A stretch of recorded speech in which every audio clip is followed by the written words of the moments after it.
Hi friends, welcome back to my channel. Sambar powder ಮನೆಯಲ್ಲೇ ನಾನು ಯಾವ ರೀತಿ ಮಾಡ್ತೀನಿ ಅಂತ ಇವತ್ತು ಈ ವಿಡಿಯೋ ಶೇರ್ ಮಾಡ್ತಾ ಇದ್ದೀನಿ. ತುಂಬ ಜನ ಕಮೆಂಟ್ಸಲ್ಲಿ ಕೇಳಿದ್ರಿ ಸಾಂಬಾರ್ ಪೌಡ್ರ್ ತೋರಿಸಿ ಮೇಡಮ್ ಅಂತ. ಸೊ ಹಾಗಾಗಿ ಇವತ್ತು ನಾನು ಈ ವಿಡಿಯೋ ಮಾಡಿ ಶೇರ್ ಮಾಡ್ತಾ ಇದ್ದೀನಿ. ನಾನು ಇದೇ ರೀತಿ ಇಷ್ಟು ಸ್ವಲ್ಪನೇ ನಾನು ಈ ರೀತಿ ಸಾಂಬಾರ್ ಪೌಡ್ರ್ ಮಾಡಿಕೊಂಡು ಫ್ರೆಶ್ ಆಗಿ ನಾನು ಯೂಸ್ ಮಾಡ್ತೀನಿ. ಜಾಸ್ತಿ ವರ್ಷಗಟ್ಟಲೆ ಯೂಸ್ ಮಾಡೋ ಥರ ಎಲ್ಲ ಮಾಡ್ಕೊಳ್ಳಲ್ಲ. ಸೊ ಹಾಗಾಗಿ ನಾನು ಈ ರೀತಿ ಮಾಡ್ಕೊಳ್ತೀನಿ. ಇದು 1 ತಿಂಗಳಿಂದ 2 ತಿಂಗಳಷ್ಟು ಆಗುತ್ತೆ ಇದು. ಸೊ ಹಾಗಾಗಿ ಇಷ್ಟು ಸಾಕು. ಈ ರೀತಿ ಮಾಡಿಕೊಂಡ್ರೆ ತುಂಬ ಚೆನ್ನಾಗಿ ಪರಿಮಳ ಬರುತ್ತೆ. ಸಾಂಬಾರ್ ಪೌಡ್ರು ರುಚಿ ತುಂಬ ಚೆನ್ನಾಗಿರುತ್ತೆ. ಸೊ ಹಾಗಾಗಿ ಯಾವ ರೀತಿ ಮಾಡ್ತೀನಿ ನಾನು ಸಾಂಬಾರ್ ಪೌಡ್ರ್ ಅಂತ ನೋಡೋಣ ಬನ್ನಿ. ತುಂಬ ಕಲರ್ ಕೂಡ ತುಂಬ ಚೆನ್ನಾಗಿದೆ. ರುಚಿ ಮಾತ್ರ ರಿಯಲಿ ತುಂಬ ಅದ್ಭುತ ಅಂತ ಹೇಳ್ಬೋದು. ಒಂದೊಂದಾಗಿ ನಿಮಗೆ ತೋರಿಸ್ತಾ ಹೋಗ್ತೀನಿ. ಇಲ್ಲಿ ನಾನು ಗ್ಯಾಸ್ ಫ್ಲೇಮನ್ನು ಆನ್ ಮಾಡಿಬಿಟ್ಟು ಒಂದು ಕಡಾಯಿ ಇಟ್ಕೊಂಡಿದ್ದೀನಿ. ಜಸ್ಟ್ 1 ಟೀ ಸ್ಪೂನಷ್ಟು ಎಣ್ಣೆ ಹಾಕ್ಕೊಂಡು 2 ಟೀ ಸ್ಪೂನ್ ಮೆಂತೆಕಾಳು, 2 ಟೀ ಸ್ಪೂನ್ ಕಾಳು ಮೆಣಸು, ಹಾಗೆ 80 ಗ್ರಾಮಷ್ಟು ಕಡಲೆಬೇಳೆ, 80 ಗ್ರಾಮಷ್ಟು ಉದ್ದಿನಬೇಳೆ, ಇದನ್ನೆಲ್ಲ ಲೋ ಫ್ಲೇಮಲ್ಲಿ ಹುರ್ಕೋಬೇಕು. ಮೀಡಿಯಂ ಫ್ಲೇಮ್, ಹೈ ಫ್ಲೇಮ್ ಬೇಡ. ಲೋ ಫ್ಲೇಮಲ್ಲಿ ಒಂದು 5 ರಿಂದ 6 ನಿಮಿಷ ಇದನ್ನು ಹುರ್ಕೋಬೇಕು. ಸ್ವಲ್ಪ ಚಕ್ಕೆ ಕೂಡ ಹಾಕ್ಕೋಬೇಕು. ಒಂದು 3 ರಿಂದ 4 ಇಂಚಷ್ಟು ಚಕ್ಕೆ ಹಾಕ್ಕೊಳ್ಳಿ. ಇದು ಆಪ್ಷನಲ್ಲು. ಇದು ನೋಡಿ ಜಾಜಿಕಾಯಿ, ಇದು ಸಾಂಬಾರಿಗೆ ತುಂಬಾ ಚೆನ್ನಾಗಿರುತ್ತೆ. ಸ್ವಲ್ಪ ಜಜ್ಜಿಬಿಟ್ಟು ಈ ಥರ ಹಾಕ್ಕೊಳ್ತಾ ಇದ್ದೀನಿ. ಕೆಲವರು ಸಾಂಬಾರ್ ಪೌಡ್ರ್ ಮಾಡಲಿಕ್ಕೆ ಚಕ್ಕೆ ಯೂಸ್ ಮಾಡಲ್ಲ, ಬಟ್ ನಾನು ಚಕ್ಕೆ ಯೂಸ್ ಮಾಡ್ತೀನಿ. ಆರೋಗ್ಯಕ್ಕೆ ಒಳ್ಳೆಯದು. 60 ಗ್ರಾಮ್ ಅಂದರೆ 60 ಗ್ರಾಮ್ ಅಷ್ಟು ಜೀರಿಗೆ, ಅದನ್ನು ಹಾಕ್ಕೊಂಡು ಲೋ ಫ್ಲೇಮಲ್ಲಿ ಇದನ್ನು ಫ್ರೈ ಮಾಡ್ಕೋಬೇಕು. 2 ಟೀ ಸ್ಪೂನಷ್ಟು ಅಕ್ಕಿ, ಮನೆಯಲ್ಲಿ ಯೂಸ್ ಮಾಡುವಂಥ ಅಕ್ಕಿನ ಯೂಸ್ ಮಾಡಿ. ಈ ಥರ ಹಾಕೊಳ್ಳೋದ್ರಿಂದ ಸಾಂಬಾರು ತುಂಬ ಚೆನ್ನಾಗಿ ಬರುತ್ತೆ ಮತ್ತು ಥಿಕ್ನೆಸ್ ಕೂಡ ಕೊಡುತ್ತೆ. ಸೊ ಅಕ್ಕಿ ಹಾಕೊಳ್ಳೋದ್ರಿಂದ. ನಂತರ ಇಲ್ಲಿ 250 ಗ್ರಾಮ್ ಅಷ್ಟು ಅಂದರೆ 250 ಗ್ರಾಮ್ ಅಷ್ಟು ನಾನು ಧನಿಯಾ ಹಾಕ್ತಾಯಿದ್ದೀನಿ. ಇದನ್ನು ಹಾಕ್ಕೊಂಡು ಅಷ್ಟೇ ಲೋ ಫ್ಲೇಮಲ್ಲಿ ಇದನ್ನು ಒಂದು 5 ನಿಮಿಷ ಎಲ್ಲ ಹಸಿ ವಾಸನೆ ಹೋಗೋ ತನಕ ಇದನ್ನು ಹುರ್ಕೋಬೇಕು. ಒಂದು ಅರ್ಧ ಕಪ್ಪಷ್ಟು ಕರಿಬೇವು ಸೊಪ್ಪು ಒಣಗಿಸಿ ಇಟ್ಟಿದ್ದೆ ನಾನು, ತೊಳೆದು ನೀಟಾಗಿ ಒಣಗಿಸಿರೋಂಥ ಡ್ರೈ ಕರಿ ಲೀವ್ಸ್ ಕರಿಬೇವು ಸೊಪ್ಪನ್ನು ಹಾಕೊಳ್ಳೋದ್ರಿಂದ ಸಾಂಬಾರು ತುಂಬ ಚೆನ್ನಾಗಿರುತ್ತೆ.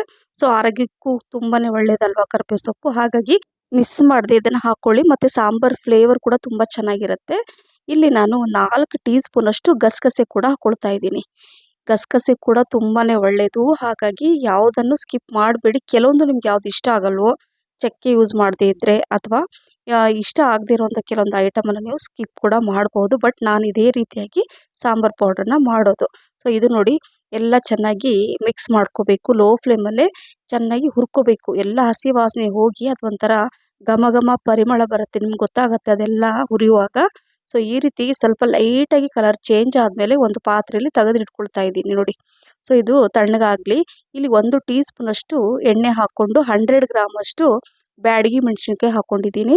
ಸೊ ಇದನ್ನು ಅಷ್ಟೇ ಲೋ ಫ್ಲೇಮಲ್ಲಿ ಇದು ಸ್ವಲ್ಪ ಕ್ರಿಸ್ಪಿ ಆಗೋ ತನಕ ಹುರ್ಕೋಬೇಕು. ಯಾಕಂದರೆ ನಾವು ತಿಂಗಳುಗಟ್ಟಲೆ ಇದನ್ನು ಸ್ಟೋರ್ ಮಾಡಿ ಇಡ್ಬೋದು, ಹಾಳಾಗಲ್ಲ ಸಾಂಬಾರ್ ಪೌಡರ್. ಸೊ ಮತ್ತು ಈ ಬ್ಯಾಡಗಿ ಮೆಣಸಿನ್ಕಾಯಿಂದ ಕಲರ್ ತುಂಬ ಚೆನ್ನಾಗಿ ಬರುತ್ತೆ. ಸಾಂಬಾರು ಕೂಡ ನೋಡ್ಲಿಕ್ಕೆ ಚೆನ್ನಾಗಿ ಕಾಣಿಸುತ್ತೆ, ರುಚಿ ಕೂಡ ಇರುತ್ತೆ. ಸೊ ಇದನ್ನು ಹುರಿದ್ಬಿಟ್ಟು ಇಟ್ಕೊಂಡಿದ್ದೀನಿ. ಮತ್ತು ಒಂದು ಅರ್ಧ ಟೀ ಸ್ಪೂನಷ್ಟು ಎಣ್ಣೆ ಹಾಕ್ಕೊಂಡು 100 ಗ್ರಾಮಷ್ಟು ನಾನಿಲ್ಲಿ ಗುಂಟೂರು ಮೆಣಸಿನ್ಕಾಯಿನ ಹಾಕ್ಕೊಳ್ತಾ ಇದ್ದೀನಿ. ಇದು ಖಾರಕ್ಕೆ. ಸೊ ಇದನ್ನು ಕೂಡ ನೀವು ಕಡಿಮೆ ಬೇಕಾದರೆ ಕಡಿಮೆ ಕೂಡ ಮಾಡ್ಕೋಬೋದು, ಖಾರ ಕಡಿಮೆ ತಿನ್ನೋರು. ಇದನ್ನು ಅಷ್ಟೇ ಒಂದು 30 ಸೆಕೆಂಡ್ ಇದನ್ನು ಚೆನ್ನಾಗಿ ಹುರ್ಕೊಂಡು 1 ಟೀ ಸ್ಪೂನಷ್ಟು ಅರಿಶಿನ ಪುಡಿ ಹಾಕ್ತಾ ಇದ್ದೀನಿ. ಅಥವಾ ಅರಿಶಿನ ಕೊಂಬಿರುತ್ತಲ್ವ, ಅದು ಕೂಡ ಒಂದು ಹಾಕ್ಕೊಳ್ಳಿ ಇದ್ದರೆ. ಇಲ್ಲ ಅಂದರೆ ಈ ರೀತಿ ಅರಿಶಿನ ಪುಡಿ ಕೂಡ ಹಾಕ್ಕೋಬೋದು. ಸೊ ಈಗ ಗ್ಯಾಸ್ ಫ್ಲೇಮನ್ನು ಆಫ್ ಮಾಡಿಬಿಟ್ಟೆ ಅರಿಶಿನ ಪುಡಿನ ಹಾಕ್ಕೊಳ್ಳಿ, ಇಲ್ಲಾಂದರೆ ಸುಟ್ಟೋಗೋ ಚಾನ್ಸಸ್ ಇರುತ್ತೆ. ಜಸ್ಟ್ ಅದನ್ನು ಒಂದು ಸ್ವಲ್ಪ ಹೊತ್ತು ಫ್ರೈ ಮಾಡಿಕೊಂಡು ಅದನ್ನು ಇದರಲ್ಲಿ ಹಾಕ್ಕೊಳ್ಳಿ. ಈಗ ಇದು ಪಾತ್ರೆ ಸ್ವಲ್ಪ ದೊಡ್ಡದು ಅಂದರೆ ಚಿಕ್ಕದಾಯಿತು. ಸೊ ಬೇರೆ ಪಾತ್ರೆಯಲ್ಲಿ ಹಾಕ್ಕೊಂಡು ಇದನ್ನು ನಾನು ತಣ್ಣಗೆ ಮಾಡಲಿಕ್ಕೆ ಇಟ್ಕೊಳ್ತೀನಿ. ಜಾಸ್ತಿ ಕ್ವಾಂಟಿಟಿಲಿದ್ದರೆ ನೀವು ಮಿಲ್ಲಲ್ಲಿ ಕೂಡ ಹಾಕ್ಸ್ಕೋಬೋದು. ನಾನು ಏನು ಮಾಡ್ತೀನಿ ಅಂದರೆ ಕಡಿಮೆ ಕ್ವಾಂಟಿಟಿ ಇರೋದ್ರಿಂದ ನಾನು ಮಿಕ್ಸಿ ಜಾರಲ್ಲೇ ಮನೆಯಲ್ಲೇ ನಾನು ಇದನ್ನು ಪೌಡ್ರ್ ಮಾಡ್ಕೊಳ್ತೀನಿ. ಸೊ ಒಂದು 10 ರಿಂದ 15 ನಿಮಿಷ ಇದು ತಣ್ಣಗಾದಮೇಲೆ ನಾನೊಂದು ಮಿಕ್ಸಿ ಜಾರಲ್ಲಿ ಈ ಥರ ಹಾಕ್ಕೊಳ್ತಾ ಇದ್ದೀನಿ ನೋಡಿ. ಹಾಕ್ಕೊಂಡು ಇದನ್ನು ನಾನು ಫೈನಾಗಿ ಪೌಡ್ರ್ ಮಾಡ್ಕೊಳ್ತೀನಿ. ಅಕಸ್ಮಾತ್ ಮಿಕ್ಸಿ ಜಾರಲ್ಲಿ ಆಗಲಿಲ್ಲ ಅಂದರೆ ನೀವು ಮಿಲ್ಲಲ್ಲಿ ಕೂಡ ಹಾಕ್ಕೊಂಡು ಇದನ್ನು ಸಾಂಬಾರು ಪೌಡ್ರ್ ಮಾಡಿಕೊಂಡು ತರ್ಬೋದು. ನೋಡಿ ಎಷ್ಟು ಚೆನ್ನಾಗಿ ಬರ್ತಾಯಿದೆ. ಸೊ ಹಾಗಾಗಿ ನಾನು ಕಡಿಮೆ ಕ್ವಾಂಟಿಟಿಲಿ ಇದೇ ರೀತಿಯಾಗಿ ನಾನು ಮಾಡ್ಕೊಳ್ಳೋದು ಅಂತ ಹೇಳಿದ್ದು. ಸೊ ನೋಡಿ ಎಷ್ಟು ಚೆನ್ನಾಗಿ ಪೌಡ್ರ್ ಆಯಿತು. ಫೈನಾಗಿ ಈ ಥರ ಪೌಡ್ರ್ ಆದಮೇಲೆ ಒಂದು ಪಾತ್ರೆಯಲ್ಲಿ ತೆಗೆದಿಟ್ಟಿದ್ದೀನಿ.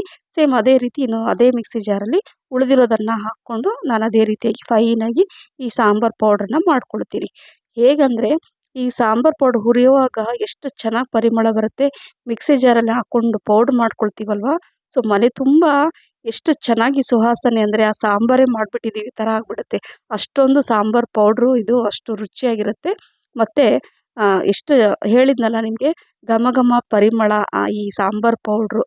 ಸೊ ಹಾಗಾಗಿ ಫ್ರೆಂಡ್ಸ್ ಇದೇ ರೀತಿಯಾಗಿ ನಾನೆಲ್ಲ ಮಾಡಿಬಿಟ್ಟು ಎಲ್ಲ ಮಿಕ್ಸ್ ಮಾಡ್ಕೊಳ್ತೀನಿ. ಯಾಕಂದರೆ 2 ಟೈಮ್ ನಾನು ಹಾಕ್ಕೊಂಡಿದ್ದೀನಲ್ವ ಮಿಕ್ಸಿ ಜಾರಲ್ಲಿ, ಹಾಗಾಗಿ ನೀಟಾಗಿ ಇದನ್ನು ಮಿಕ್ಸ್ ಮಾಡಿಕೊಂಡು ಸ್ವಲ್ಪ ಇದನ್ನು ಹಾಗೆ ಆರ್ಲಿಕ್ಕೆ ಬಿಟ್ಕೊಂಡು ಏರ್ಟೈಟಲ್ ಬಾಕ್ಸಲ್ಲಿ ಹಾಕ್ಕೊಂಡು ತಿಂಗಳುಗಟ್ಟಲೆ ನೀವು ಯೂಸ್ ಮಾಡ್ಬೋದು.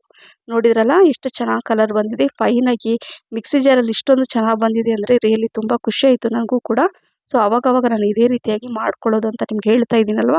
ಯಾಕಂದರೆ ಇದು ನನಗೆ ಈ ಥರ ಮಾಡ್ಕೊಳ್ಳೋದು ತುಂಬ ಚೆನ್ನಾಗಿ ಅನಿಸುತ್ತೆ. ಹಾಗಾಗಿ ನಿಮಗೇನಾದರೂ ಈ ರೆಸಿಪಿ ಇಷ್ಟ ಆಗಿದ್ದರೆ ಲೈಕ್, ಶೇರ್, ಕಮೆಂಟ್ಸ್ ಮತ್ತು ಸಬ್ಸ್ಕ್ರೈಬ್ ಮಾಡಿ. ನಿಮ್ಮ ಫ್ರೆಂಡ್ಸ್ ಮತ್ತು ಫ್ಯಾಮಿಲಿ ಕೂಡ ಶೇರ್ ಮಾಡಿ. ಹಾಗೆ ಫೇಸ್ಬುಕ್ ಪೇಜ್ ಕೂಡ ಫಾಲೋ ಮಾಡಿ. Thank you for watching. Bye, take care.